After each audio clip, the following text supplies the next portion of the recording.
Si un saurio de tiempos remotos aparece por la costa, si un simio monumental está trepando por su edificio, si ha visto una polilla más grande que un 747, este es su programa. Nosotros somos Cosas de Monstruos y nosotros sí le vamos a creer. Cosas de Monstruos es un programa de Canal Osera. Puedes encontrarnos en Twitter, @canalosera, en Facebook, Canal Osera, y por correo electrónico, canalosera@canalosera.com. Para escuchar este y otros programas, nuestra web es canalosera.com. Pues sí, esto es Cosas de Monstruos y estamos aquí con el jefe de seguridad, Josán. Muy buenas. Hola a todos. Con los doctores, el doctor Frank Guerra, Servobot, especialista en monstruos mecánicos. Buenas tardes, todos los sistemas activados. Y el doctor Octavio López, especialista en entes sobrenaturales. Buenas. Hola, buenas. Y juntos con nuestra profesora ausente, que estará en próximos programas, intentaremos resolver todas las dudas que tengáis sobre estos monstruos gigantescos, entes sobrenaturales, monstruos mecánicos, de todo lo que encontremos en estas filmografías un poco bizarras que hay por ahí. La presentación de esta película normalmente la hará nuestra compañera Miriam. Hoy me toca a mí, que soy un poco el becario aquí de los maestros, porque yo de todo esto no tengo ni idea. Y esta película la he elegido porque es el germen del género Kaiju, ese Godzilla de 1954, que ya iremos comentando por qué nace y en base a qué. Y creo que era obligado empezar este programa con un clásico y con el origen de todo. Ahora, yo creo que la mejor manera de comenzar sería cómo llegasteis a este Godzilla. Empieza, Josan, cuéntamelo. Pues, yo esta película la vi, fue de las primeras películas de Kaiju que vi. Yo empecé con la afición realmente, pues cuando empezó la promoción de Pacific Rim. Ahí fue cuando empecé. Hace 4 días, como aquel que dice. Exactamente, ya que también soy el más joven de todos, pero sí, hace 4 días, cuando empezó la promoción, yo dije, si yo... película de monstruos gigantes con robots gigantes peleándose, tiene que ser la bomba. Y empecé a buscar ya información, empecé a buscar las películas, porque yo anteriormente de este género habría visto alguna de King Kong y el Godzilla de Emmerich del 98, pero sí, poco más. Sí, porque nosotros somos más aquí somos mucho de cine occidental, cine de Hollywood. Es más difícil el cine oriental nos llega. Claro, si buscar estas películas también tiene su trabajo en la red. Sí, este programa también queremos aprovecharlo para dar a conocer otras, no en este programa donde, esto es un clásico que a poco es relativamente fácil de encontrar, pero sí esas películas raras que merece la pena comentar. Ya lo haremos en sucesivas ediciones, si el karma nos lo permite, porque sí, este programa ha sido difícil de reunirnos para grabar. Estaba maldito. Sí. Octavio, ¿cuál fue tu primera experiencia con este Godzilla? Pues la primera vez que pude acceder a la película fue aprovechando las ediciones que sacó Filmax en VHS cuando se estrenó la película del 98 de Roland Emmerich. Ahí aprovechando el boom del personaje, ¿no? Empezaron a sacar una colección entera que sacaron toda la filmografía de Godzilla clásico y otras Kaiju, ¿no? Como Rodan, Los Hijos del Volcán y tal. Y esta fue la primera vez que pude verla, ¿no? Antes en España yo no recuerdo ninguna edición, creo que no se editó anteriormente, y es la primera vez que pude acercarme al metraje original e intacto de Ishiro Honda. Sí, la verdad es que los de cierta generación, que aunque vosotros sois más jóvenes, pero la primera vez que pudimos acceder a esta película fue esa versión. ¿La tuya también fue esa, ¿no, Frank? Sí, igual que Octavio, en los VHS de Filmax accedí también por primera vez a esta. Anteriormente, pues por televisión. ¿Habías visto? En la autonómica Canal No, que nos ponían esas películas tan diferentes. Se ve que había algún programador allí que le molaba el tema, porque entre esa, King Kong se escapa y algunas otras rarezas que no tienen que ver con el Kaiju, como el monstruo del armario, también Star se hubiera Wars sido... También recuerdo haberla visto en Canal No por primera vez. Sí. No, tuvimos una época muy buena gracias a Canal No en esta zona con películas que no se solían poner en televisión.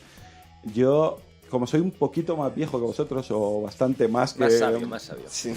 Con más experiencia mi primera vez, por supuesto, con este Godzilla es la misma, cuando en el estreno de Roland Emmerich en el videoclub de aquí del pueblo la trajeron el Godzilla original y fui de cabeza a pillarlo. Además, esa era relativamente fácil porque era en blanco y negro, y aquí en el pueblo la gente del cine de blanco y negro no solían pelear por ello. No estaba nunca acogida. Entonces fue bastante sencillo de coger. Pero cuando yo era más crío, antes de la existencia de los VHS domésticos y todo esto, existía el alquiler de películas Super 8, que normalmente eran remontajes reducidos de largometrajes. Y mi padre solía alquilar bastantes películas de Godzilla, eran de color. La única veces que yo he visto a Mothra es en alguna de estas películas que ni tengo ni idea de los títulos, porque seguramente se los inventarían sobre la marcha, porque eran remontajes. Claro, en un Super 8 no cabía un largometraje entero, entonces normalmente eran más cortitos. Bueno, y fue mi primera llegada a los monstruos de goma esto. Oye, hablando de los títulos, tú que tienes tu particular cruzada contra las traducciones, aquí vas a flipar cómo se ha traducido cada película de cada título.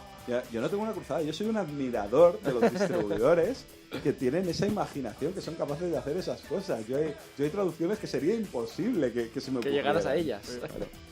Pues ya está presentada la película. José, dinos más o menos el argumento. Sí, bueno, hablamos en general, el argumento... Sí, un poquito general, tampoco... Claro, el argumento sería... que están en Japón en el año 54, entonces una embarcación pesquera que tiene como un accidente, que mueren todos, nadie sabe qué ha pasado, entonces la marina como que empieza a investigar, se empiezan a ver rumores de qué puede ser, hasta que al final, poco a poco, cuando esos desastres que van destrozando barcos llegan a una isla, van a investigar a la isla donde se descubre realmente el pastel. Hay una huella gigante, aparece el gran monstruo, aparece la cabeza, aparece aterrorizando al pueblo. El monstruo no aparece antes de media película, ¿no? No. La primera imagen del monstruo es cuando llegan a la isla, que se ve la cabeza, pero el cuerpo entero no se ve hasta mucho después. Sí, no, pero la cabeza es a mitad de película. O sea, chica, porque primero es eso, es la investigación de qué estará pasando con los barcos, que es el desastre que está destrozándolos, porque esos desastres se van moviendo de sitio, se va acercando a Tokio, creo que es que era. Entonces, claro, ahí cuando ya llegan, investigan, ven el origen de que hay un monstruo, ven el origen que tiene habilidades, que tiene radioactividad, y ahí es cuando la película va avanzando cambia de investigación a protección del monstruo, a que se ve atacarnos, cómo nos defendemos, hay que atacarlos, cuál es el origen del monstruo, y también la temática contra la bomba de Hiroshima, porque realmente al final el monstruo, al ser la radioactividad, acaba siendo una referencia a la destrucción de la bomba. Sí, la película nace mucho por la bomba de Hiroshima, además se nota. A mí siempre me ha resultado muy curioso el personaje del científico que quiere defender al monstruo y a toda costa. Doctor Yamane. Sí. Y siempre ha sido un personaje que me ha llamado la atención. Claro, es que defiende que es un elemento único, es el único en su especie, es algo que hay que investigarlo. Que siga matando gente, pero tenemos que investigarlo. Bueno, él dice que hay que tenerlo. Sí. Hay que tenerlo, no hay que matarlo. Claro. Sí. Que vista ahora, no sé, creo que todos la hemos visto ahora recientemente para hacer el programa. ¿Qué valoración tenéis de la película? Cinematográficamente y un poco a nivel histórico. Cinematográficamente me parece realmente un peliculón. Creo que dieron en el clavo justo esa película en esa época, en ese contexto cultural. Creo que no podría haber sido mejor realmente. Y a nivel de película, el único pero que le pondría es que tiene un ritmo muy japonés. Claro. Que tarda mucho en explicar las cosas, va muy despacio. El montaje, realmente no hay ningún protagonista porque tú acabas siguiendo al Dr. Yamane, a su hija y un poquito al Dr. Serizawa, pero si cuentas los minutos en pantalla que tiene cada uno, realmente es muy poquito. Entonces, a ritmo vista actualmente puede costar, pero históricamente tiene un valor muy importante. Yo opino igual. Yo creo que artísticamente sigue manteniendo todos los valores que tenía en el 54. Hombre, nosotros, vista desde ahora, no podemos quizás percibir... Hay que contextualizarlo, obviamente. Claro, no podemos percibir toda la carga metafórica que puede tener la película, ¿no? Pero estéticamente, esos contrastes en blanco y negro, esas secuencias, la interpretación de los personajes, para mí, yo creo que es la mejor Kaiyuega que se ha hecho. Creo que todavía no se ha igualado, a pesar de que hay algunas películas muy punteras en el género. Pero creo que sigue conservando toda su fuerza, toda su carga. Y bueno, como obra cinematográfica, pues ya hemos comentado que fue, ¿no?, la que dio el boom, ¿no?, la que dio el éxito que hizo que se crease toda una corriente de monstruos. Rodan Los Hijos del Volcán, el resurgir de King Kong japonés, luego vino Ghidorah y todo esto, ¿no? Fue, pues eso, para mí es un clásico. Las iremos trabajando en este programa, sí, todas esas. Un clásico de la ciencia ficción, ¿no?, del fantástico. Para mí es una obra maestra. Yo creo que punto clave de su éxito es que es una película que, digamos, se toma en serio sabe lo que quiere contar y lo cuenta muy bien, sabe crear una atmósfera, lo que hemos comentado de que hasta a mitad de película no aparece la cabeza del monstruo, que es una escena que debió de ser terrorífica en la época, ¿vale? Sí, porque da bastante... Obviamente vista ahora no, es casi cómico, pero eso si lo contextualizas, esa imagen... Sí.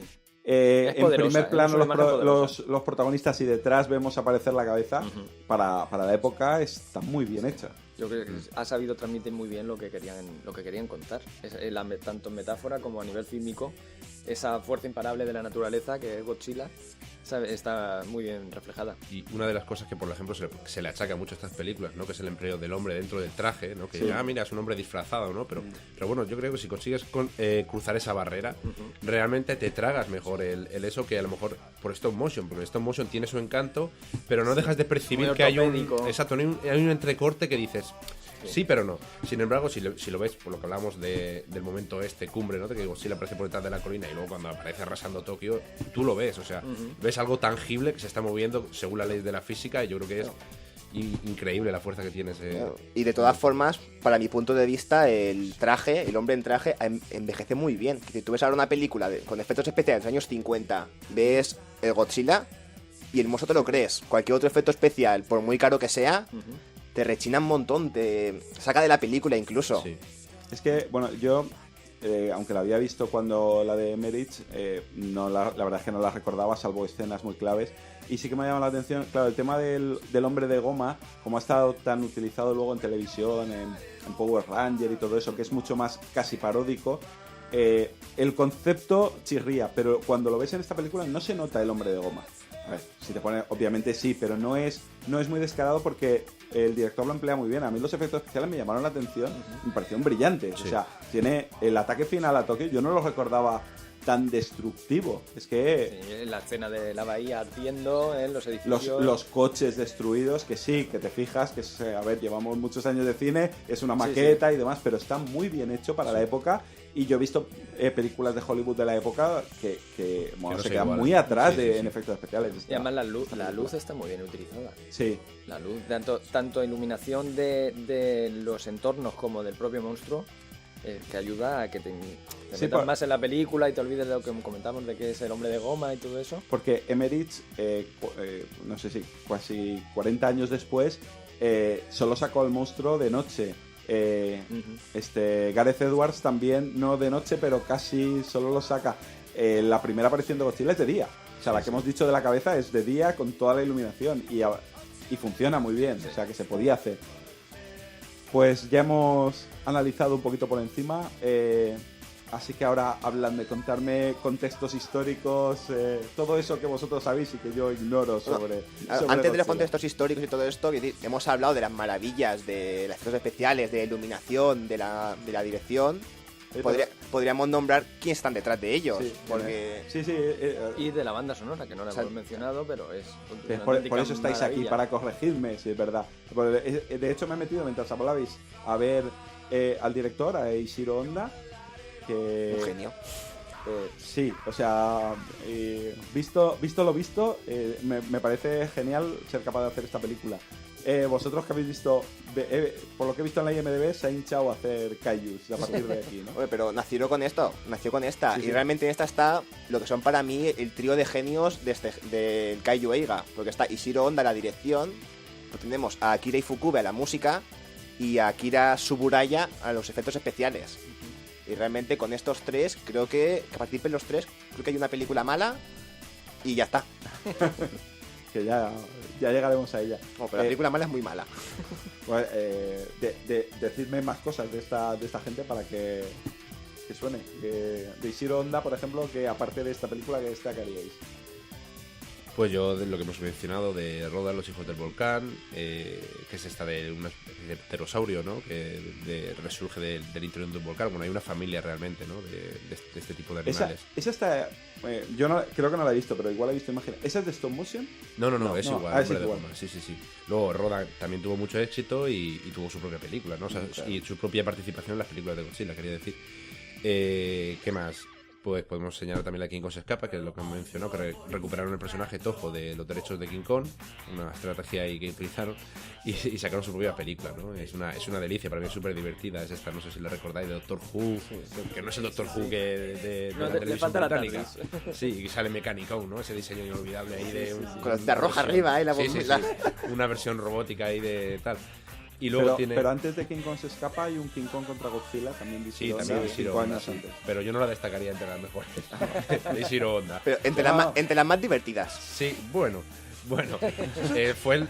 Creo que sigue, no sé si sigue siendo o la rebasa ahora sin Godzilla, pero hasta hace bien poco era la película más taquillera de Godzilla, esta de King Kong contra Godzilla, ¿no? Por esto de aunar los dos Claro, monstruos grandes. más emblemáticos. Sí, Para no mí, es algo que haya hecho Marvel ahora, que ya lo exacto, hacía, uno de los crossover. primeros crossovers así monstruosos.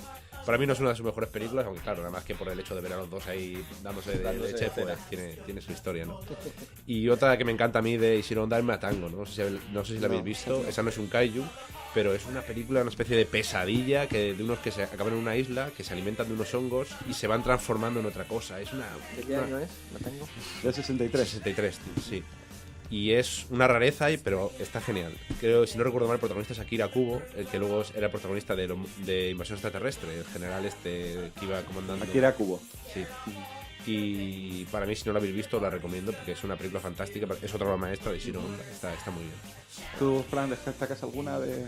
Yo datos técnicos, bueno, la que he comentado de Rodin, Los hijos del volcán, y es la que me viene a la mente ahora. Vale, pues has nombrado dos más.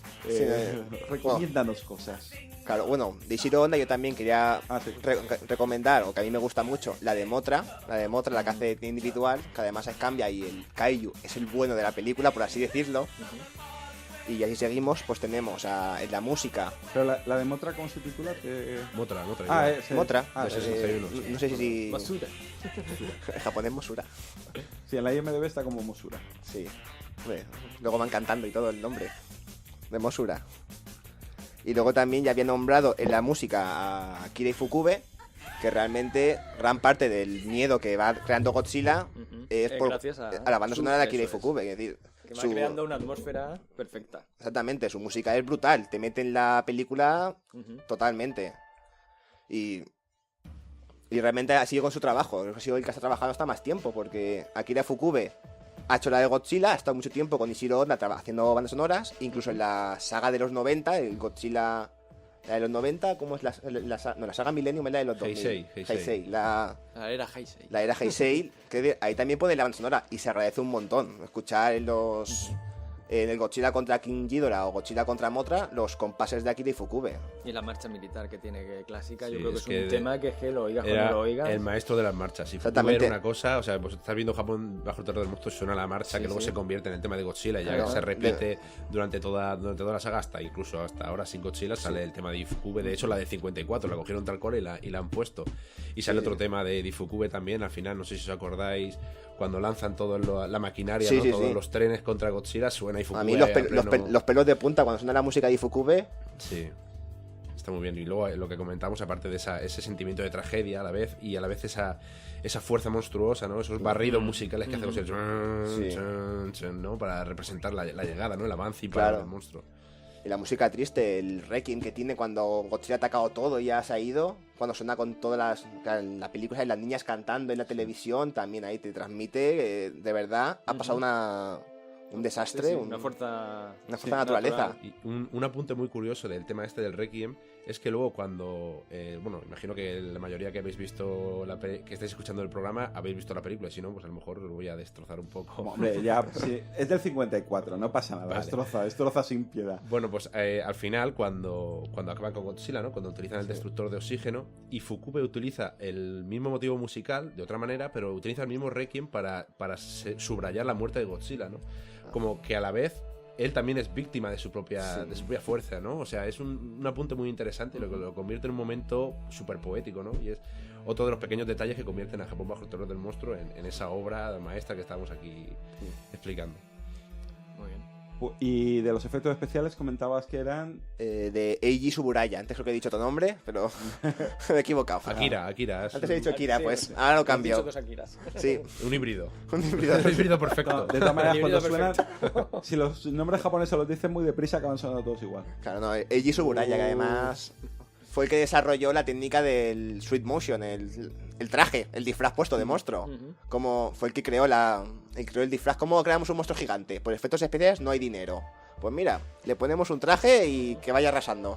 Y yo, respecto al tema de los hombres enfundados en traje de goma, tengo entendido, si Octavio quizás lo sepa mejor que yo, que en Occidente nos rechina mucho más.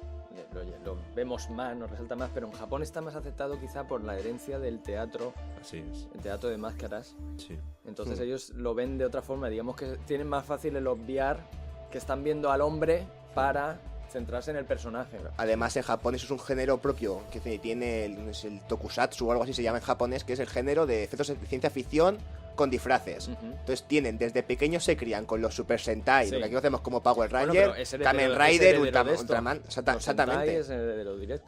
Claro, de hecho, no es el Super Sentai, pero Ultraman sí, y creo que son de Tsuburaya, Sí, sí. que Sí. es el creador. Entonces, desde pequeños se van criando con eso, se le acostumbran los ojos y luego cuando ya son más mayores ya pueden ver algo con disfraz, pero más adulto. Sí, pero aún así ten en cuenta que en el 54 no había todos estos derivados. Ya. Esto fue el origen. Sí. Y aún así fue una película que tuvo el impacto que tuvo y generó todo después. No, Luego ya en esa primera película ya causó, o sea, ya fue aceptado, sin tener otros referentes. Sí, es que esta película, el efecto especial, lo que decíamos del traje, claro, todavía no... creo que nosotros ya sabemos ver una película y contextualizarla. Aquí no se nota mucho el traje. O sea, no es una cosa descarada, porque como aparece muy poquito y cuando aparece destruyendo, sí, ahí sí que es de noche. Y los juegos de luces y de iluminación esconden mucho al monstruo. Eso cuando ahora sale Godzilla y critican... Es que sale poco el monstruo, ¿no? Es que en una película de Godzilla Claro. tiene que salir poco. Es que la gracia no es Godzilla, es lo que pasa a su Exactamente. alrededor.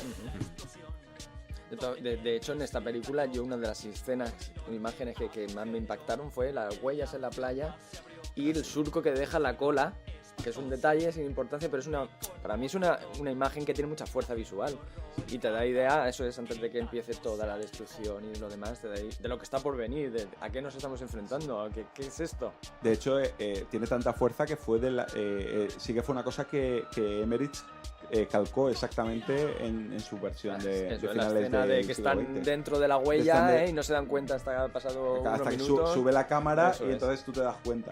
Claro, aquí no sube tanto, aquí lo ves al revés. Aquí Sí, ves la desde huella y arriba. luego acerca el plano. Actores. ¿Son conocidos? ¿Son desconocidos? Pues vamos, Son muy, actualmente son muy japoneses. sí, pero quiero decir, tenemos a uno de los que más sale, sí que se hizo súper famoso, que es Akira Takarada, que es el que hace de pareja de la chica, el primero que recibe el mensaje de que el barco se ha destruido. ¿Es algo así como periodista? O... Trabaja como con la marina. Yo lo que entendí es que trabajaba en la marina como transcribiendo mensajes de los barcos a ellos, como una especie de telefonista. Pero... La verdad es que... Becario. algo así. La verdad es que los personajes humanos de esta película están muy desdibujados. No, es como que es una película de ambiente. El ambiente que hay alrededor, pero los personajes humanos además aparecen y desaparecen de la trama. Que te das cuenta y dices, si hace media hora que no sale la muchacha esta. Claro. Yo creo que son un poco estereotipos, quizás, ¿no? Más que tener una profundidad de personajes. Sí, personajes son sencillos. El profesor, que hemos dicho, que a favor de salvar al monstruo, el creador el destructor de oxígeno, son un poco estereotipados. Sí, además, el creador de el que tiene la solución para matar a Godzilla, aparece en el último tercio de la película. Hasta entonces ni habíamos oído hablar de él. Y luego sí que tiene le meten un subtexto dramático romántico con la muchacha, que es... Yo la verdad es que a ese nivel, claro, es que el cine oriental a veces me saca mucho. Yo ahí a lo mejor estoy un poco con opinión contraria. A mí los personajes de Japón Monogatari del monstruo me parecen de los mejores que hay en una Kaioeiga y me parece que tienen muchos matices. Sí que es verdad que hay una especie de lenguaje oriental que a lo mejor nos cuesta, ¿no?, nosotros entrar, pero a mí me resulta muy interesante los conflictos, porque todos los personajes que aparecen en la película tienen conflictos. Sí, eso sí es cierto. El doctor Yamane, lo que hablábamos, o sea, sabe la devastación que está haciendo el monstruo, pero a la vez no quiere que lo mate. No, es un científico. O sea, lo he dicho un un poco de broma el tema de que le da igual que maten gente, pero sí que es verdad que él es un científico puro y está ante algo único que no entiende que se pueda destruir, que es algo que es único en el momento que se destruya, y lo comprendo. Y sí que es verdad que tiene ese conflicto también más ingenuo, visto es una película de los años 50 y es muy interesante. Por ejemplo, en momentos en que están en el comité y están ahí los políticos y la prensa diciendo qué van a hacer con el monstruo, al final se convierte en una algarabía y enfocan ahí a los científicos y están llamando ahí sus compañeros ahí como diciendo, pero os estáis perdiendo la perspectiva de lo que hemos venido a debatir aquí. No son pequeños detalles, ya digo, Serizawa también vive ya atormentado porque ha construido una máquina que sabe que tiene la capacidad para destruir al monstruo, pero no la quiere utilizar porque si la utilizan va a poner al descubierto sus conocimientos. No sé, me parece ahí. Sí, ese personaje es buenísimo. Por eso también es una pena que aparezca tan tarde. Es lo que me refiero, que los personajes no es que sean malos, sino que aparecen raro, por decirlo así. Que no estamos acostumbrados a la presentación. Exactamente, raro para nosotros. Que estamos acostumbrados a ver los personajes desde el principio y ver cómo evolucionan. Claro. Aquí directamente, cuando aparecen, ya están en la fase final de su. Sí, de ya la están película. construidos. Es Exactamente. como que has perdido la construcción del personaje. Claro. Claro, yo es que quería puntualizar lo que he dicho al decir que son estereotipos. Es que el cine japonés tiende a presentar así a los personajes. Te presentan o en los animes o en los mangas el estudiante, que además te sale el cuadrito, edad tanto, nombre tal, el signo zodiaco. Te presentan primero lo que es el estereotipo para luego darte la profundidad. Me refería a eso de que son personajes estereotipados en origen. Sí, no, pero que, claro, esa es la diferencia del cine occidental, que sí que se centra más en personajes, y el cine oriental, y especialmente este Godzilla, que se preocupa más de todo el ambiente, o sea, de todo lo que rodea al monstruo. No le importa tanto ninguno de los personajes porque no te está contando su historia, te está contando la situación. Y es algo que incluso hoy día a mí me costó acostumbrar la mente a ese tipo de cine. Y no es que sea malo, es falta de costumbre. Sí, realmente es que es una tragedia social, es una tragedia, más que una tragedia personal, es una tragedia multitudinaria. Más cositas, más... Sí, bueno, lo que iba a decir de Akira Takarada, que es el que hace un personaje más plano, por así decirlo, le tuvo que coger justo a interpretar de secundario en películas de monstruos, porque luego repitió en todas, que durante la década de los 60 salió como en 5, 6 o 7 películas, él siempre como secundario. Y se ve que además el público japonés le tuvo que coger mucho cariño, porque creo que llegó a rodar un cameo en la última de Godzilla americana, la de Gareth Edwards. Pero no entiendo por qué se recortó del metraje y se dejó muchas otras cosas. Bueno, algún día trataremos tanto la de Emmerich como la de Edwards, aunque es inevitable que en esta hablando de Godzilla no aparezcan, porque es casi lo más reciente que hemos visto. Bueno, has comentado dos personajes. ¿Queréis comentar algún personaje más? ¿Algún actor? Algo que... Aprovechad ahora. Bueno, podemos mencionar a Momoko Kochi, que es la que interpreta a Emiko Yamane, que es la chica, ¿no? La chica de la película, que es la que nos faltaba del triángulo este, ¿no? De Ogata, de Serizawa y tal, que hace pues un poco el personaje, no es el mártir, ¿no? Pero digamos que la que se ve obligada a interceder entre las dos partes, ¿no? Entre Serizawa y Ogata. Y su padre. Y su padre. O sea, ella está un poco... Y eso, a diferencia de una película americana, pese a ser de los 50, no es una dama en apuros. Es un personaje con la misma importancia que los otros. Sí, tres. Así es. Y es muy interesante porque esta actriz, luego cuando se hizo Godzilla contra Destoroyah en el 95, que era la película especie de aniversario, ¿no? Aunque el aniversario había sido un año antes, pero realmente esta fue la... Sí, pero mejor considerar contra Destoroyah el aniversario. Sí, mejor que Space Godzilla, sí.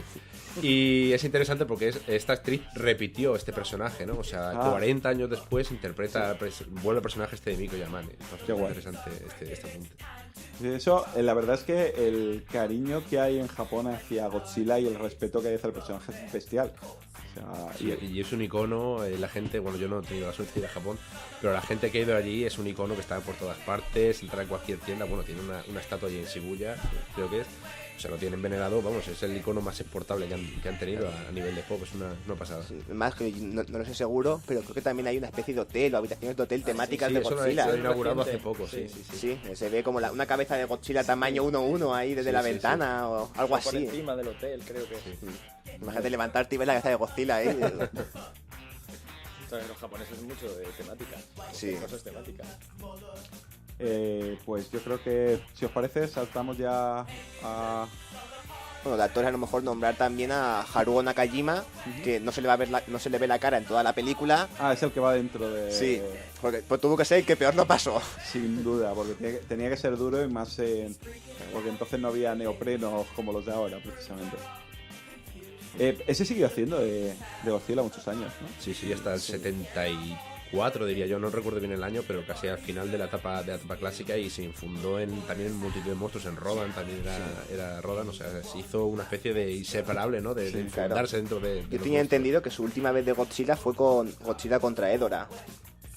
Pues yo no sé si es en esa o en la siguiente, la de Megalón. Me baila el dato, siempre creo que es la de Megalón la última vez que lo miré. Vale, puede ser, no sé, no estoy seguro. Pues ya hemos terminado con el reparto. Y pues Octavio, dinos cosas de aquí nuestro amigo Godzilla y su relación Dinos con... cosas. Dinos cosas. Hemos venido a hablar de Godzilla. Infórmanos, ilústranos. Bueno, pues si queréis podemos comentar un poco el contexto histórico, cinematográfico, ¿no? Y histórico.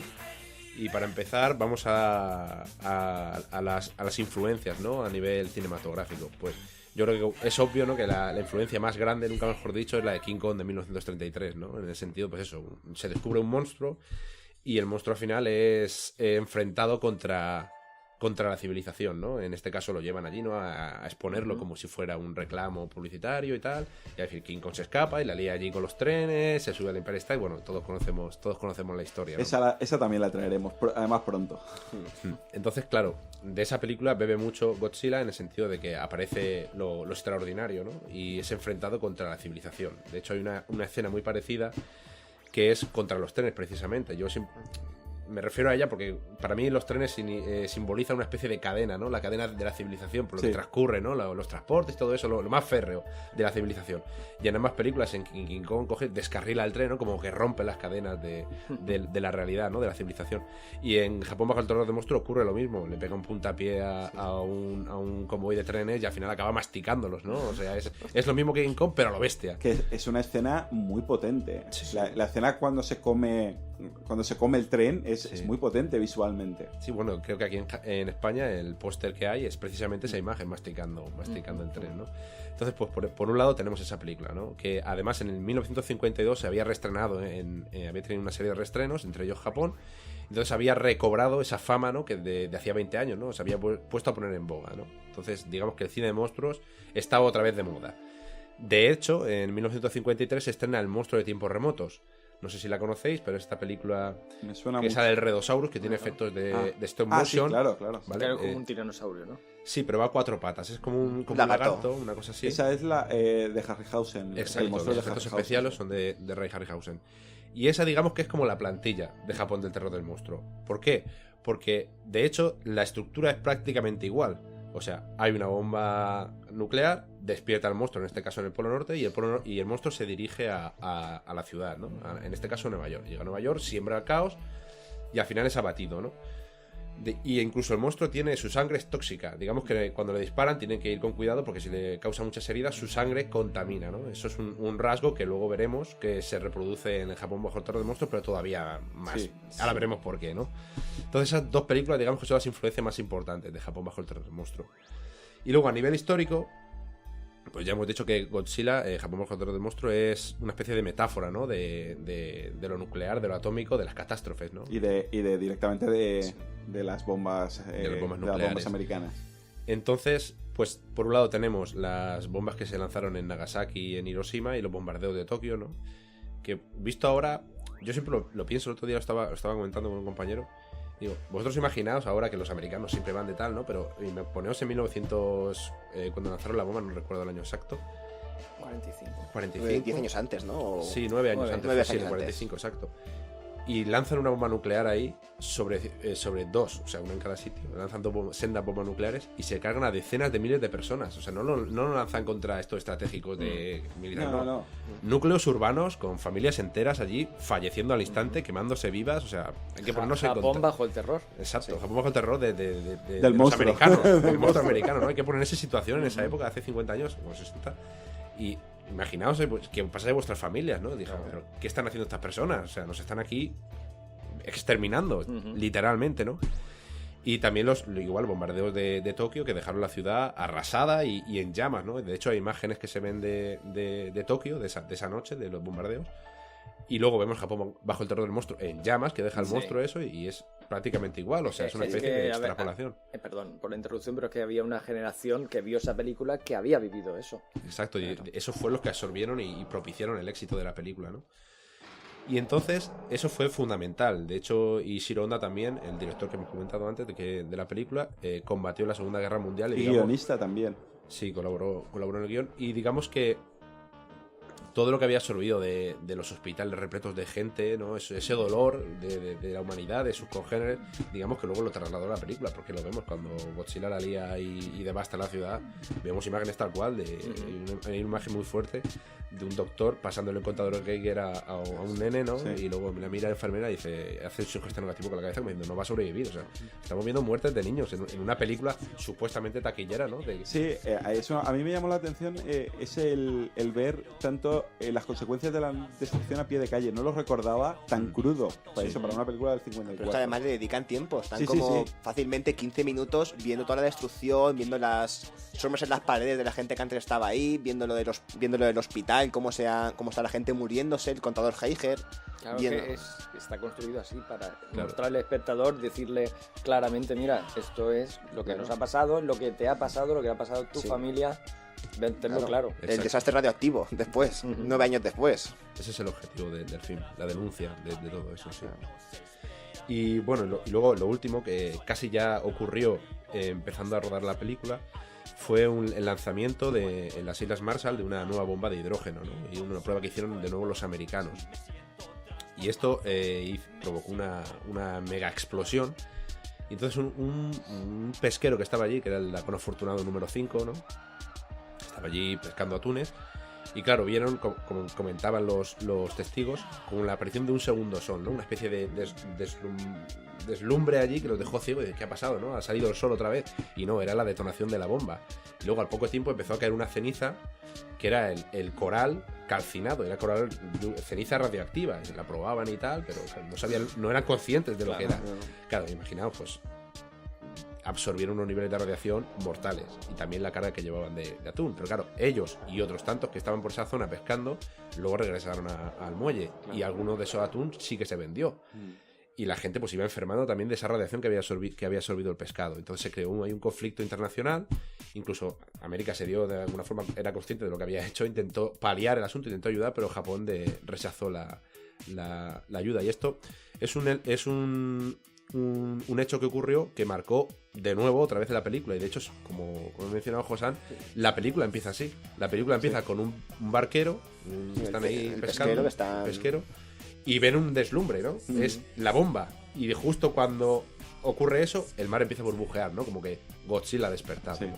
Eso es un poco el contexto histórico de la película. Yo es que quiero imaginar que poniéndonos en aquella época, probablemente habría gente que saliera del cine llorando por el impacto, sin asustada, triste, recordando, y tuvo que ser realmente impactante. Sí. Sí, nosotros ahora vemos este tipo de películas un poco casi eso como imágenes pop que se han ido convirtiendo posteriormente, pero sin duda esta película es un dramón bestial, o sea, hiperbólico, porque eso representa el terror que tenía toda una población, que es la única que hasta ese momento y hasta muchos años después realmente sufrió el drama nuclear, porque hasta que no llegó la central de Chernobyl, la de Chernobyl, no nadie más sufrió un castigo nuclear.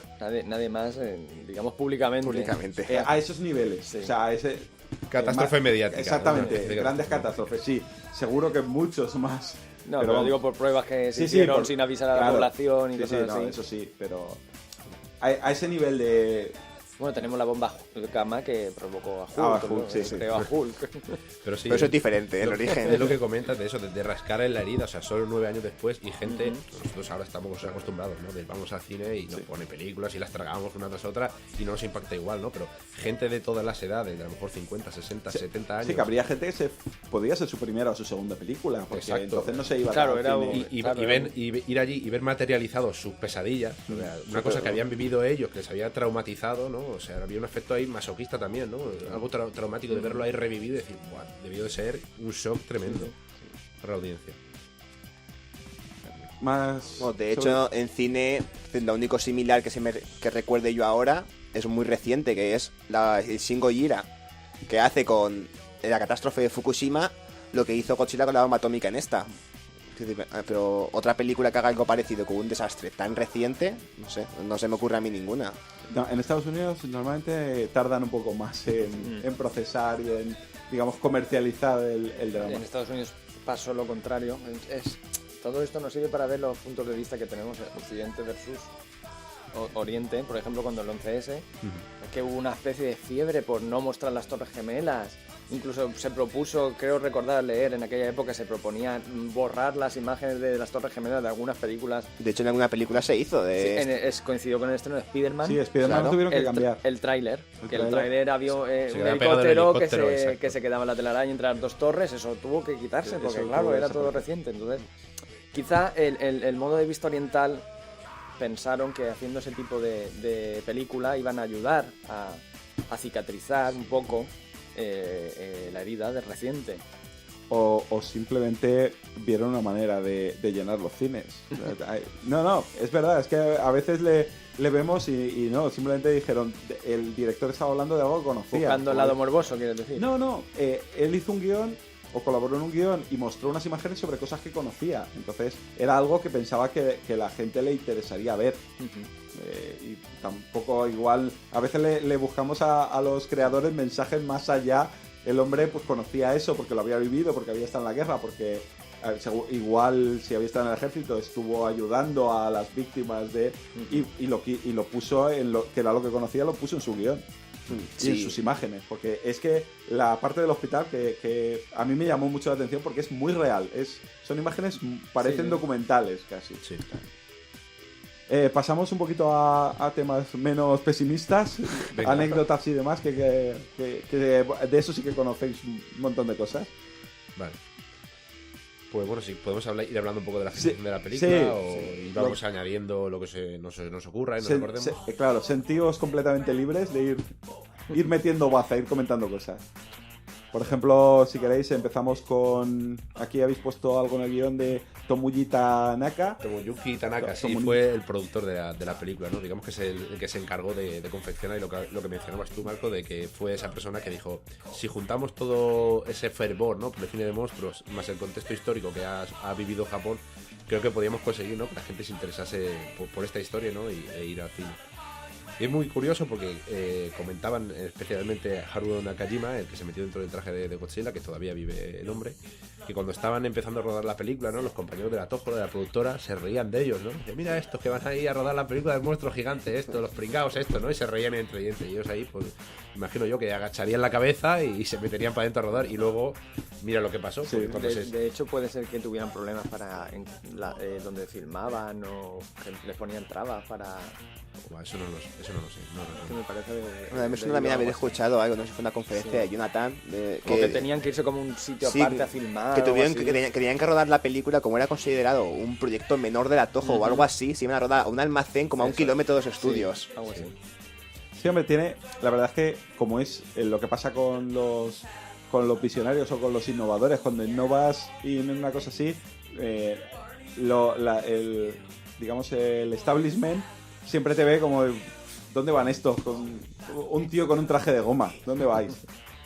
Y luego, pues, muchos se la pegan, pero en este caso... En este caso, imaginaos eso, toda esa gente que se burlaba de ellos, luego cuando vieron las colas, ¿no? Que eso también decía Haruo Nakajima, que Issei Tsuburaya y tal, y estaban ahí flipando, ¿no? Porque la cola daba varias vueltas a la manzana en el estreno.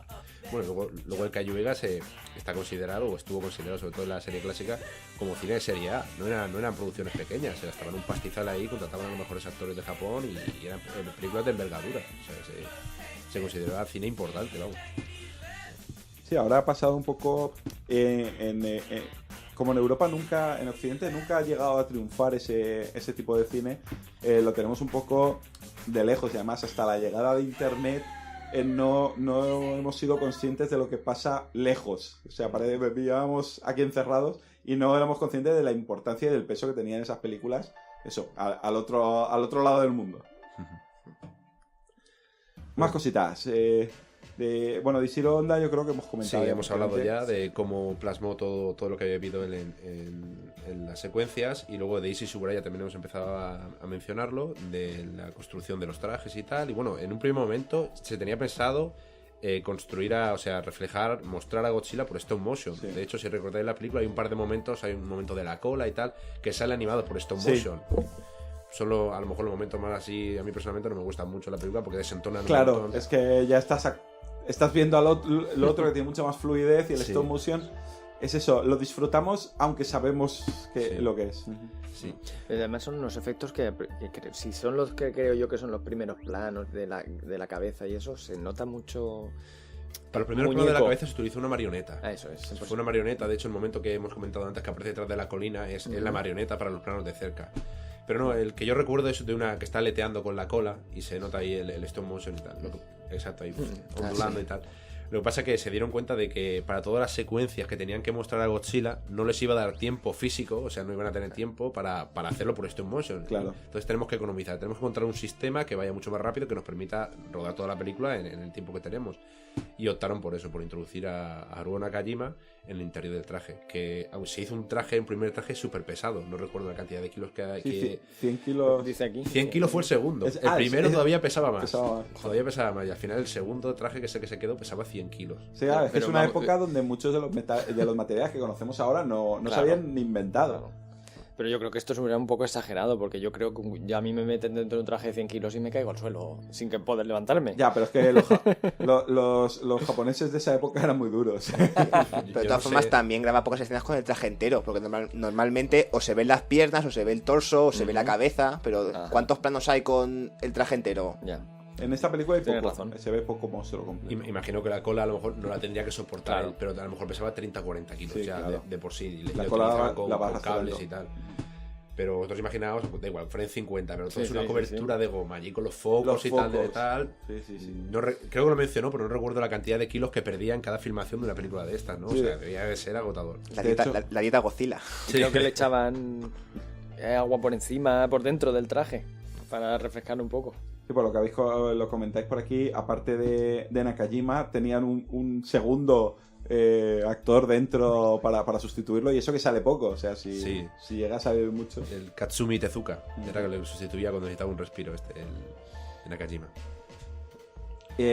Una pregunta, una curiosidad que me ha surgido además mientras hablabas de las influencias de Godzilla, que no hemos comentado, yo creo que también tiene algo que ver, pero mi desconocimiento de la mitología oriental es enorme, así que igual estoy diciendo una barbaridad. Pero a mí también sí que me recuerda un poquito al típico dragón de la mitología medieval europea, el dragón que escupe fuego. Sí que hay unas influencias, yo no te las sé remarcar muy bien, pero hay más del occidental que del oriental. El dragón chino lo podemos encontrar a lo mejor en King Ghidorah, se parece un poquito más, ¿no? La forma de la cabeza. Porque a mí me sorprende el hecho de que no solo es grande, no solo es gigante, no solo destruye todo, sino que encima escupe fuego radioactivo. Es que más destructivo no puede ser. Bueno, y el nombre también es una derivación de Gojira. De gorila y ballena. Eso, claro. Y gorila es por King Kong. O sea, es que, claro, Godzilla no existiría si no existiera previamente King Kong. No, es lo que hemos dicho. Siempre hay una referencia anterior. O sea, para todo. Ahora, como curiosidad, que también me acabo de acordar, si no me equivoco, el primer diseño de Godzilla, que ahora estamos hablando de que es como un dragón, pero creo que en el primer diseño querían hacer que la cabeza fuera la explosión nuclear, el hongo de la explosión nuclear. No sé si... Sí, es así. Claro, un diseño completamente diferente, lo ves de frente y llama muchísimo la atención. Tiene esta forma de seta, ¿no? O sea, como de globo que se infla hacia arriba, muy amorfo y tal, pero claro, imagino que por motivos estéticos al final dijeron, vamos a buscar una cosa que se asemeje más a... Sí, si no en el cartel la gente no iba a saber lo que estaba viendo. Que ni ideas son bonitas, pero luego no funcionan. Sí. Y bueno, ya que hemos hablado del aspecto de Godzilla, pues está claro que Godzilla se parece mucho a un dinosaurio, ¿no? Cuando lo vemos, lo primero que nos viene a la cabeza es un dinosaurio. Entonces, hemos hablado de que el primer diseño que no usaron era el hongo nuclear entonces decidieron utilizar un aspecto híbrido, ¿no? Como un dinosaurio nuevo. Igual que hemos hablado antes del Redosaurus, de Monstruos de Tiempos Remotos, que es un dinosaurio ficticio que no se parece a ninguno, o sea que no es un dinosaurio que existió. Godzilla tampoco, pero encontramos algunas semejanzas con algunos otros dinosaurios que sí existieron, ¿no? De hecho, la cabeza nos recuerda mucho a un tiranosaurio, ¿no? Como podría ser. La pose, por aquel entonces los dinosaurios estaban considerados como animales lentos, ¿no? Pesados, ¿no? De sangre fría y muy erguidos, no es como ahora los que hemos visto la película de Jurassic Park, la imagen que tenemos son de animales fieros, ¿no? Y que van con la cola erguida, ¿no? A modo de timón, vamos. Parece mucho más probable, ¿no? Como algunos mamíferos. Pero entonces no, los dinosaurios se representaban pues muy erguidos, así casi como un canguro, ¿no? Y entonces recurrieron a unos diseños de Rudolf Zallinger y Zdeněk Buria que se publicitaron en la revista Life, ¿no? Entonces estos son unos paleoartistas que con una amplia trayectoria, y en la revista Life publicaron una serie de murales, ¿no? Y fueron los que se basaron para confeccionar el aspecto de Godzilla. Entonces cogieron lo que hemos mencionado, la cabeza de un tiranosaurio, el cuerpo de un iguanodón y las placas de un estegosaurio. ¿Recordáis el estegosaurio que lleva 4 patas, que tiene las púas al final? Y con esos 3, digamos que congeniaron y hicieron la forma definitiva de Godzilla. Por lo que leo aquí, ya pasando a la parte técnica del rodaje, que tuvieron muy poquito tiempo de rodaje. O sea, apenas en 2 equipos de rodaje y en 2 meses tenían liquidada la película. Sí, lo normal en la calle Vega, sobre todo entonces, era que el rodaje con personas, ¿no? Con actores, se hacía por un lado, en este caso Ishiro Honda era el que dirigía las secuencias con actores, y por otro lado se hacían las escenas de efectos especiales. En este caso era Eiji Tsuburaya, que llevaba ahí el timón, ¿no? Y el que se encargaba de rodar las secuencias. Y de hecho Honda tarda 40 días en el rodaje y Tsuburaya 62. ¿no? Y eso son 1 mes y medio, 2 meses. Un poquito, en 2 meses tienen liquidada la película. Sí. Es brutal. Igual que ahora. Lo mismo. Pues bueno, como comentad, ya que lo habéis puesto, lo digo, que se estrenó el 3 de noviembre del 54 y que fue un éxito inmediato en Japón. Aunque, no sé como cuánto en el resto de Asia, pero sí que fue un éxito que al mundo occidental sí que no llegó. O sea, aquí no llegó realmente ese nivel de éxito. No es como una película americana, no llegó a dar el salto. Y sí que aprovecho ahora una cosa que yo no he visto y que vosotros sí me vais a comentar con mucha indignación, y es que se hizo un remontaje para Estados Unidos de este Godzilla. De hecho, creo que ese montaje americano, o esa película nueva americana, fue el que creo que se repartió y que se distribuyó por el resto del mundo. Por Europa no llegó ese. Pues cuéntame cosas de esto. Pues el remontaje americano es prácticamente otra película que se hizo en el 56, 2 años después. Se llamó, los americanos le llamaron Godzilla King of the Monsters, y en España, para decir el título en español, se llamó Godzilla está vivo. Qué guay, cómo mola. Sí, bueno. Qué grandes traductores. Sí, la japonesa fue mejor, porque la japonesa es Gojira y en España es Japón bajo el terror del monstruo. Sí. Eso creo que no sé si lo hemos dicho. Pues si no, ya lo has dicho ahora. Claro. Sí, yo creo que realmente tendría que haberse titulado el montaje americano de Godzilla. ¿Por qué? Claro, de hecho, Godzilla, no fuimos nosotros. Que va, si para el montaje americano Godzilla de radioactivo no tiene nada. Bueno, creo que lo dicen en algún momento. No, este monstruo a lo mejor se ha creado por algo radioactivo. Por una explosión. Sí, pero a lo mejor sí, a lo mejor no. ¿Quién sabe? Sí, lo que recuerdo es que principalmente dice que ha resucitado. Sí. ¿no? Ha resucitado a causa de las bombas nucleares, ¿no? Que es muy diferente con lo de con la versión japonesa. La versión japonesa dice que Lo ha creado. lo ha creado, o sea, se ha mutado, era un dinosaurio que existía y la energía nuclear lo ha mutado. O sea, la culpa es de la energía nuclear. En esta sencillamente es el detonante. Nos volvemos otra vez a lo que hablábamos del monstruo. Estaba durmiendo y se ha despertado. Se ha Alguien ha tocado la puerta, ha sido la bomba, pero tampoco es para tanto. Tampoco. Nosotros tampoco tenemos nada que ver. Bueno, voy a decir un poquito de qué va la película Sí. para que la gente, si no la ha visto, flipe un poco. Y no la Sí. vea. Hay que tener en cuenta eso, que es la misma película Remontada. remontada, recortada y con escenas nuevas. Exactamente. grabadas. La película lo que trata es la historia de un periodista americano, Steve Martin, que llega a Japón y se encuentra con una noticia y sigue la noticia. Y tú ves toda la historia desde el punto de vista de Steve Martin, cómo está informando a su periódico de un desastre que ocurre en Japón. Ya está.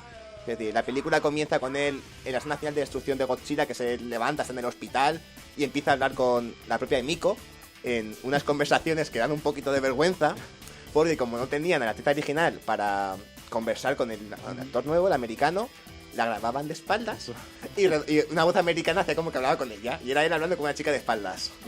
Y cada vez que habla con algún personaje de la película es eso. Claro, Muy duro, muy duro. Sí, y la película es eso, él desde el hospital, la entrevista a ella, y luego empieza a hacer memorias, y pues yo llegué aquí para hablar con el Dr. Serizawa, y sale él llegando en un Y avión, hace un flashback. Toda la película realmente es un flashback claro, desde que empezó todo. claro, y es él diciendo, uy, que ahora el desastre va para allá, pues voy yo también. Y tú ves, ay, mira que hay un desastre, pues se le ve con, no sé si con el micrófono y llamando al periódico, sí, está ocurriendo esto, tranquilo que mañana te lo entrego el archivo de periódico, la noticia. Se acompaña de un policía, creo que es, o Sí. un militar, no sé, creo que Algo es un así. policía, que es el que le Sí, da uno que acceso trabajaba allí en la Claro. marítima Sí. de investigación, sí. y le da acceso a todas las reuniones, a todas las escenas importantes. A Y todo. siempre está él de fondo, ¿eh? Sí, siempre está la escena de la película original y luego el añadido de él allí Claro. junto a la pared con los demás mirando. O sea que Forrest Gump no inventó nada. Ya. No. Claro, No, yo- pero Forrest Gump fue mejor porque lo incluyeron dentro de la escena original. Aquí separaron escenas. Claro, aquí, eso más que decir que es un remontaje, yo diría que es una especie de spin-off de la primera película. Está Godzilla, la japonesa Gojira, y luego si quieres ver la primera película desde el punto de vista americano, tienes esta. Pero no te va a contar nada nuevo, es más, te va a contar cosas de menos. Porque Sí. es sorprendente como si la película japonesa dura hora y media, que a mí no me acuerdo la duración, esta dura hora y cuarto, y de esa hora y cuarto, más de media hora es de montaje del americano. Es decir, de la original han dejado nada. No, sí, además cuando acabas de verla tienes la sensación, si no conoces la otra versión, de decir, he visto una historia que no la he terminado de comprender, me faltan cosas. Te hace falta algo más. Tienes una sensación muy clara. Sí, por lo que habéis puesto aquí en el guión, me llama la atención que el protagonista es Perry Mason. Sí. Raymond Barr, nada menos. Sí, porque cogieron un actor puntero, ¿no? Creo que en aquella época era... Sí, tenía Raymond cierta Burr fama. era ya Creo que había conocido. aparecido en la Cortina Arrancada, ¿puede ser? ¿De Hitchcock? Puede ser. Ujú. O La Ventana Indiscreta, no recuerdo bien. No era, creo que era La Ventana Indiscreta. Creo que era el vecino que está matando a la mujer y que ve el protagonista a través de la ventana. Entonces tenía cierto... Claro, o sea, que digamos que los americanos se tomaron... Hombre, a ver. Destinaron un presupuesto Claro. importante para hacer este Es remontaje. una película nueva. Sí. No despreciemos la imaginación que hay que tener para decir, mira, vamos a ver qué hacemos con esto y si le podemos sacar perras a... Hombre, De cierta forma... Sí, sí. No, de cierta forma, yo quería romper una lanza a favor de la versión americana, a pesar de que es cierto de que todo el mensaje nuclear está súper rebajado y hay un montón de cosas. Por ejemplo, a mí lo que me llamó mucho la atención de la versión americana es la pose con el que él asume todo lo que ve, ¿no? O sea, él está ahí como impávido, sí, está asombrado, pero como... De galán, está de Está galán de como cine. que yo puedo con Godzilla, ¿no? Aparece Godzilla y el japonés es se va americano. con él, dice, oye, vámonos, y el tío, tranquilo. Como que lo voy a hipnotizar con la mirada, ¿no? Es así un poco de... Siempre imperturbable con el traje ahí. como diciendo, los japoneses se asustan, pero los americanos No. ¿sabes?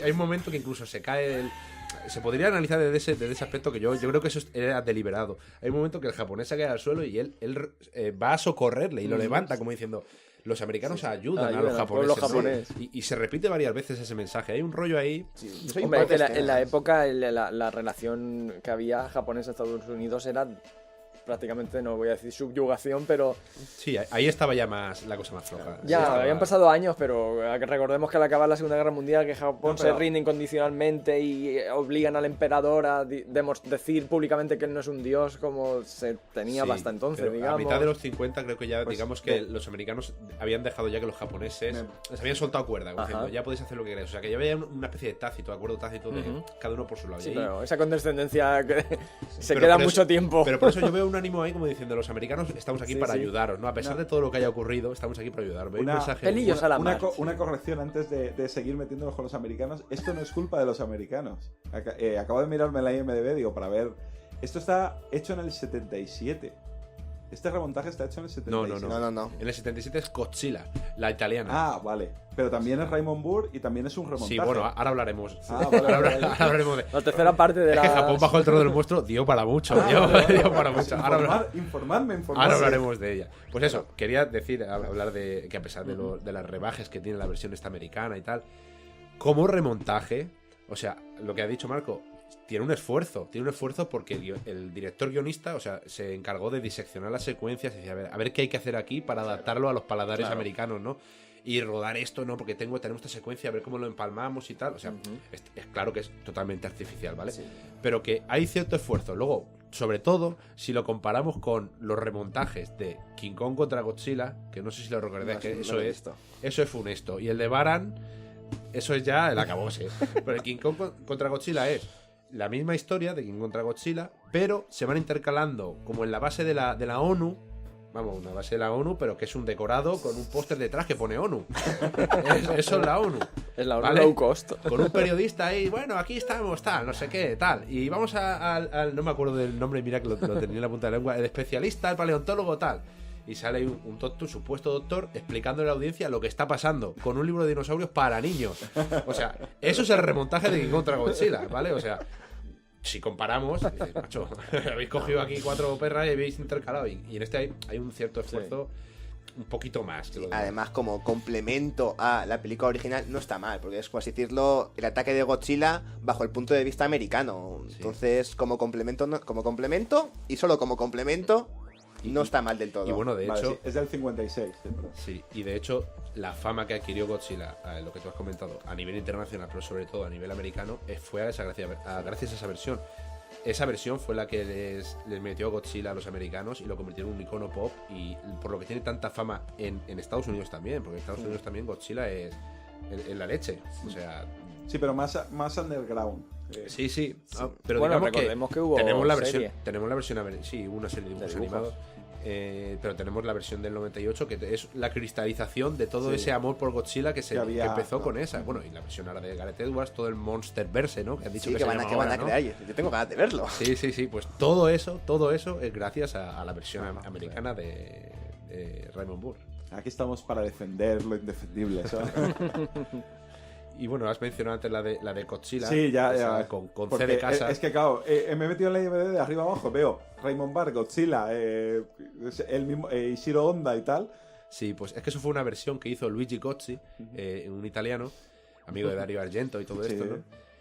Que dijo, bueno, estaba intentando hacer una película y dice, pues voy a coger la de... Bueno, realmente él contactó con Toho y le pidió la americana, la versión íntegra. Pero Toho dijo que no, que la única... Porque eso es curioso, una vez que se hizo la versión americana de la que hemos hablado hace un momento, se la volvieron a vender a Toho. Y Toho la volvió a estrenar en Japón, o sea, en el 58, o sea... Hombre, hay que rentabilizar lo hay que invertido, sacar ¿no? Retroalimentación a tope. Y claro, cuando el italiano Gozzi, le pidió los derechos de la película, dice, sí, te los damos, pero de esta versión. Vas a hacer tu versión de esta versión.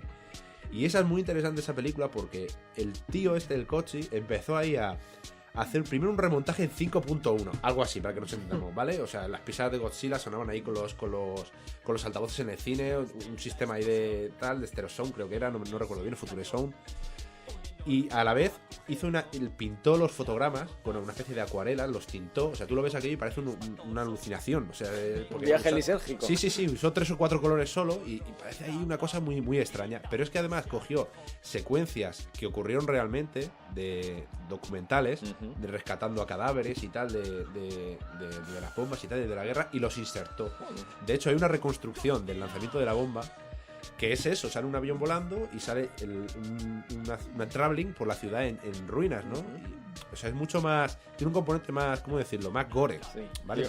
Llegó, digamos, hasta donde la japonesa no se atrevió a llegar, que ya coger las imágenes reales. Estamos hablando de 77, ¿no? Entonces ya digamos que se atrevían un poco más. Claro. Y más los italianos, que le llegaba todavía más de lejos, ¿no? Pero quiso recuperar lo que la versión americana había perdido, lo voy a ampliar, ¿no? Y le metió toda esa carga gráfica. Y entonces no recontrataron a Raymond Barr, sino que remontaron. Es la misma versión. La misma versión remontada. Exacto. La remontó. Exacto. Impresionante. Para dejarla como la original, querían. Cuando sí lo rescataron fue cuando hicieron El Retorno de Godzilla en el 84, ¿no? Es la primera película de la serie Heisei. Pues los americanos volvieron a hacer una nueva versión americana. Sí. Y lo contrataron otra vez. O sea, hay una versión alternativa de Godzilla, del Retorno de Godzilla, que se llama Godzilla 85, que sale Raymond Barr y lo rescatan, que ya sale el tío más mayor y tal. Sí. Bueno, que en principio la versión iba a ser un rollo aterriza como puedas, para que nos entendamos. Iba a ser una comedia disparatada, pero tengo entendido que Raymond Burr se negó. Dijo, no, mira, a mí si me contactáis vamos a hacer una película dentro de que quepa seria, que Godzilla es una cosa seria, no es de cachondeo. Entonces hay una versión que se llama Godzilla 85, que es una especie de repetición, entre comillas, para que nos entendamos, de esa versión americanizada de Japón bajo el terror del monstruo. Bueno, eso de que Godzilla es una cosa seria en esta película, porque yo luego cuando lo veo, esos partidos a pedradas de contra Rodan... Claro, es lo que decíamos antes, que esta se la tomó de una película... A ver, es que esto es el origen, es lo que pasa, luego las cosas se van evaluando. Sí. Godzilla dura como personaje serio 4 películas, porque... bueno, ya. Porque cuando se pelea contra King Kong, muy serio, ya no es. Y luego cuando viene King Ghidorah y tiene que trabajar conjunto con Rodan y con Mothra... Bueno, pero yo creo que peliculón, pero serio no. Por miedo a saturación del espectador, quizás vamos a darle otro enfoque, vamos a... Bueno, también para convertirlo en bueno. Porque al ser un icono, los iconos tienen que acabar siendo buenos. ¿No? Yo tengo entendido también que había un ánimo de, pues eso, de cicatrizar ya y pasar página y decir, bueno, vale, sí, Godzilla ha nacido como metáfora de la bomba nuclear, pero como ya es un icono, lo que hablábamos, ya es un icono y es un personaje popular, vamos a hacer una cosa ya para que disfrute las generaciones venideras. No vamos a estar siempre acordándonos de, ostras, qué mal lo hemos pasado, ¿no? Vamos a ir hacia adelante, claro, eso... incurrió en que se estaba infantilizando y lo que bajo Sana aquí que alcanza límites ya. Luego vino Gamera a competir con él, ¿no? Y Gamera todavía estaba más enfocada a los niños y Godzilla para coger ese mercado todavía se metió más en el abismo ahí, una pelea en el abismo entre los dos monstruos. En el abismo me refiero de calidad cinematográfica. Está diciendo que Gamera contra Tigra contra Jet y Godzilla contra Jet Jaguar no son peliculones para revisionar una y otra vez. Exactamente. Bueno, que el cuerpo aguante. Pero siempre ha habido intención de volver a convertirlo en serio, incluso las versiones americanas siempre han, sobre todo la última de Gareth Edwards, y vosotros habéis visto la última versión japonesa, Shin Godzilla. Yo quería añadir una anécdota del montaje americano que me pareció muy llamativa, por lo cutre que me pareció, que es el tema del lenguaje. O sea, en la película empiezas viendo a los japoneses hablar en japonés. ¿Vale? Y él hace de narrador y te va diciendo lo que están diciendo. Una voz en off, digamos, que es el propio Raymond Burr. Pero luego, de pronto, porque sí, empiezan a hablar en inglés. Pero entre ellos también. Sí. Bueno, pero es que eso es cine del 56. O sea... Ya, pero estamos hablando... hemos dicho ya que destinaron presupuesto y se supone que querían hacer algo bien. Sí, o sea, pero el público del 56 no podías ponerle una película subtitulada. No, pero a ver, o que lo hubieran hecho todo voz en off, o que lo hubieran hecho todo subtitulado, o que lo hubieran hecho todo hablando en inglés los japoneses. Y lo divertido que es que cambien de voz, que están hablando entre ellos en japonés, se gira para el Raymond Burr y después te empieza a hablar en inglés. Es que desconcierta. Es un poco torpe todo eso, sí. Pero eso, en eso hay que tener en cuenta eso, que es del 56. Y en el 56 el público americano estaba preparado para ciertas cosas. Sí, pero ¿qué pensaron? Vamos a cambiar ahora porque si no, el que está viendo se va a levantar y se va a ir a su casa. Uno de los motivos principales del remontaje fue ese, ¿no? De no tener que presentar una película con subtítulos. Pero sí que es verdad que lo que dice Frank es un poco aleatorio. Sí, que las secuencias de repente, ¡pum!, cambian de la... Pero si estabas hablando hace un momento en japonés y no ha venido nadie más, ¿por qué cambias al inglés? Y además había una escena en concreto que se ve a Raymond Burr hablando con un campesino japonés mediante el traductor que es el policía que le acompaña. Luego, obviamente no entiende japonés y tal, y luego los campesinos hablando en inglés entre ellos y... ¿Por qué? Hay escenas que alguien me lo explique. Claro, hay escenas que es peor todavía cuando está Emiko Yaman hablando en japonés con su padre pasa la puerta y como querían cambiar esa conversación, habla con el novio en inglés. Eso es, sí. Y luego se va a hablar con Serizawa y empieza a hablar en japonés y a mitad de conversación cambia a inglés. Yo no sé si es que también hubo algún cambio de diálogos. Sí, Sí, hay varios cambios de diálogos. Pues quizá tenga que Sí, ver con por eso. La trama amorosa tiene muchísimo más peso en la americana. La otra todo el rato, ay, es que yo quiero mucho a Serizawa, pero me voy a casar con el otro. Sí, el periodista que dice, cuando ve a la chica hablar con el otro, dice, esto es un triángulo amoroso que ya veremos cómo le siente su padre o algo así. Creo que De hecho, es de las pocas menciones que hay. Ya, Sí, ya sí, hemos sí. acabado Es de que pasar. no me podía quedar con No, eso no, no, dentro. no. Esto es como una terapia, que hay que sacarlo todo. Entonces, no, por eso digo, si queréis rajar aún más del americano o de la italiana, es el momento. No os privéis. Y si no, pues eso, pasamos un poquito a que comentéis que yo me he quedado con las ganas de ver la de Shin Godzilla, que es el enésimo rescate del personaje. No sé si sigue siendo Toho, sigue siendo. Sí. Sigue siendo. O sea, ahí, de eso viven prácticamente. Toho tiene a Godzilla si lo supera y vamos, atado bien corto, ¿eh? O sea, negociar con Toho es una locura. Una locura, no sé, bueno, antes ha salido el nombre de Jonathan Bellez, el chico este que está haciendo un documental de Godzilla y está teniendo lo suyo para negociar con ellos. Pero eso es Japón en general. Quiero decir, con el manga y anime pasa lo mismo. Sí, les cuesta mucho ceder materiales, por ejemplo. Claro, por ejemplo, para pillar una imagen de algún manga oficial y poder traerlo a un medio español, les cuesta horrores. Incluso creo que hay una revista ahora en España de Panini de manga y anime y tuvieron que retirar una edición entera porque en la portada le faltaba la última firma de no sé quién. Es decir, tenían todo firmado del estudio, del guionista, del dibujante, del director, de todo, pero faltaba un último visto bueno y entonces tuvieron que retirarla entera porque la habían publicado antes de que él firmase. Pues- O sea, un poco de censura, digamos. Pues eso, han vuelto a...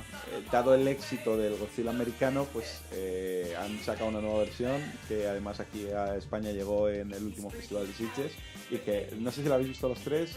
No, vosotros dos la habéis visto, ¿no? Sí. Pues contadme, que así un poco por encima, sí, ahí sí que con cuidadito no entra en spoiler, yo me quedé con las ganas. Que estoy vigilando. Un poquito en detalle, ¿qué aporta? ¿Qué tono tiene? ¿Vuelve a la comedia o vuelve al drama? No, más bien recupera el tono de esta. Es decir, creo que antes también lo he dicho, hace lo que hizo esta película con la bomba de Hiroshima, lo hace con el desastre de Fukushima. Y vuelve a ser todo un desastre, se enfoca mucho en el terror, el desastre, la catástrofe que está creando. Godzilla vuelve a ser una fuerza de la naturaleza. Y también se ve mucho, si en esta se ve a la gente de a pie, por así decirlo, allí son los políticos. Toda la política que conlleva cualquier despliegue militar, cualquier acción. Y eso es un Godzilla, una película muy seria y también a mí me gustó mucho. Octavio, tú también. Sí, a mí me encantó también. Pero sí que es verdad que la característica principal de la película, por lo que mucha gente a lo mejor le cuesta mucho entrar, es el lenguaje cinematográfico que tiene, ¿no? Es un poco rollo, entre comillas, rollo documental. O sea, ahí te planta cómo funciona el organigrama burocrático de Japón y claro, se puede hacer un poco duro. Porque son 2 horas de película todo el rato, pam. Creo que hay un remontaje, ¿no? Reduciendo metraje, ¿puede ser? Me ha parecido oír. Creo que es un remontaje, pero yo creo que es pirata. Ah, Yo creo vale. que no sé, una versión china o algo de eso que está rulando por ahí, pero Vale. creo que es piratilla. No sí. sé. Sí, yo- porque creo que lo mencionó Miriam. Sí, por eso. Que Sí. versión que ya había visto era recortada. O se lo Sí, dijo a alguien sí. contestando. 1 hora 40 duraba. Claro, sí, duraba un las poco 2 horas. menos. Sí, es que aquí llegó, ha tenido cierta distribución, un poquito escasa, pero bueno, ya es algo, ya es mayor que la mayoría de las películas japonesas, pero nada, estuvo un par de días en cartel, literalmente, Sí, no, sí, no sí, es una literalmente. hipérbole, es un par de días. Que literalmente. los que no pudimos cuadrar horario nos quedamos Nos fuera. quedamos Lo sin ella. que no entiendo, imagino que su explicación tendrá, es que la película estaba doblada ya Ujú. y se estrenó en versión original. O sea, pienso que hubiera tenido mucha más repercusión si se hubiera estrenado doblada y también tener la posibilidad de ver la versión original, Sí, ¿no? Pero que hombre, sabéis que el doblaje pues hace mucho por Sí, una sí, película. no, en Entonces- España todavía el público general va a la doblada, aunque afortunadamente incluso aquí en Alicante ya la versión original Sí, empieza a tener sus salas fijas y sus... Entonces, yo no entiendo el porqué de eso. Imagino que, no sé, a lo mejor que el doblaje lo ha pagado un tercero y es de cara luego a una emisión televisiva o al DVD, no lo sé. Hombre, el estreno, porque yo estuve hablando con uno de los cines que me dijo que no le iba a traer porque no veía no veía mercado. Sí, y creo que se trajo a Alicante por lo menos, y creo que a otras ciudades en medio de una especie de ciclo. Sí, de ciclo de la contracorriente, sí. Que también vino una de las grandes sensaciones de Train to Busan, que creo buena peliculón. Sí. Eso dicen los que les gustan los zombies y tal, pero es una muy buena película de acción en general. Si te gustan los zombies, pero también que es una película que ha gustado muchísimo, y creo que también vino un par de días a Alicante. No, Train to Busan se quedó. Sí que se quedó. Claro, estuvo su semana, la semana siguiente, y cuando yo fui a ver la de Godzilla, que fue todavía estaba Train to Busan, y había pasado 2 semanas o 3. Y doblada. Claro, es que la versión original tira para atrás, y ya sí es versión original en inglés todavía, pero es japonesa, o sea. Entonces, pues eso, volviendo a la de Shin Godzilla, está muy bien. Lo que pasa que se puede hacer, ya digo, muy dura, se puede hacer muy artrítica, porque es todo el rato. Claro, cuando llevas 30 minutos y te das cuenta de que la película va a ser todo el rato así, pues como no compagines con eso, se te puede hacer muy cuesta arriba. Pero a mí, por otro lado, me encantó, porque es vibrante todo el rato, pam, pam, el cambio de plano, no sé si de las ingenia Hideaki Anno y Shinji Higuchi se las ingenian para poner la cámara en cualquier sitio para un cambio de plano así y tal. Y bueno, las escenas de Godzilla, hay una escena por la noche con un tema y coral que a mí me flipó. Godzilla saliendo del after. Pues nada, estamos locos ya porque salga en doméstico para poder. Exactamente el problema que ha dicho él de que no hay protagonista. Como son siempre todos los políticos, incluso para mí eran intercambiables. No sabía quién hablaba, yo me fijaba en lo que decían, porque realmente. O sea, que es un poco como este Godzilla original, que los protagonistas aún más intercambiables. Es mucho más duro. Mucho más duro, porque aquí las partes habladas es una junta ministerial, por así decirlo, y empiezan a discutir el presidente, el ministro de Agricultura, el ministro de Defensa, hablando entre ellos. Ese es Japón, Japón bajo el terror burocrático. Sí, sería un título para la película. Hay mucho protocolo en la película también, entonces claro, a lo mejor para un occidental que no está acostumbrado a regirse por esos protocolos orientales y japoneses, pues de hecho al principio de la película, esto no es spoiler, pero hay un momento que está el que es un poquito más protagonista de la película, es un poquito más, que se le ocurre una cosa, habla en voz alta en un comité de esto, y otro le dice, pero ¿a quién estás hablando? Como diciendo, nadie te ha dado la palabra, ¿no? Es ese rollo ahí tal que se extiende por toda la película, pero está muy bien, ¿eh? A mí me gustó mucho, tiene un montón de detalles, se atreve a jugar con la figura de Godzilla mucho más de lo que se ha jugado en los últimos 60 años del monstruo, y no sé, me pareció bastante ingeniosa. Y las escenas de destrucción son de lo mejor hecho en mucho tiempo. Yo no sé, ya Marcos, pero a mí me están creando una ansiedad, ¿eh? Sí, no, pero yo ya es que me quedé con muchísimas ganas porque todo el mundo que la había visto hablaba bien de ella. Y es curioso porque Godzilla es un icono pop, pero a nivel cinematográfico no está muy reconocido. Por eso, porque como fue derivando a las películas más infantiles, pues pasa un poco como con muchas franquicias, que se olvidan que la primera molaba, que luego las secuelas eran basura, pero la primera molaba, como hemos comentado en este caso. Entonces no es tan reconocido y yo tengo muchas ganas, tengo mucho interés, y me quedé con muchas ganas de verla, pero claro, o ibas un sábado a las 5 de la tarde, claro, o el miércoles a las 8 y ya está, no habías más opciones. Claro, no es tan fácil. Los que tenemos familia no es fácil. Efectivamente. Bienvenidos a nuestra sección Entrevistas Monstruosas, donde trataremos de ofreceros una entretenida charla con los protagonistas de la película que tratemos cada programa. Muy buenas, soy Fran Guerra, alias Servobot, y es un honor anunciar que tras muchas negociaciones y la pérdida de 2 grupos exploradores enviados al Pacífico, tenemos con nosotros en este primer programa Godzilla. En primer lugar, muchas gracias por concedernos esta entrevista. Que sepamos, somos el primer medio que consigue hacerle una entrevista al indiscutible rey de los monstruos. Godzilla se muestra encantado de estar aquí con nosotros. Anda, no sabía que su rugido característico significara eso. Sí, en realidad Godzilla es muy educado. Lo que pasa es que la gente no lo comprende y acaban atacándole, y eso le cabrea bastante. Claro, lógico. Veamos, comencemos por lo básico. ¿Cómo fue que consiguió su primer papel en la película que dio inicio a todo? Japón bajo el terror del monstruo.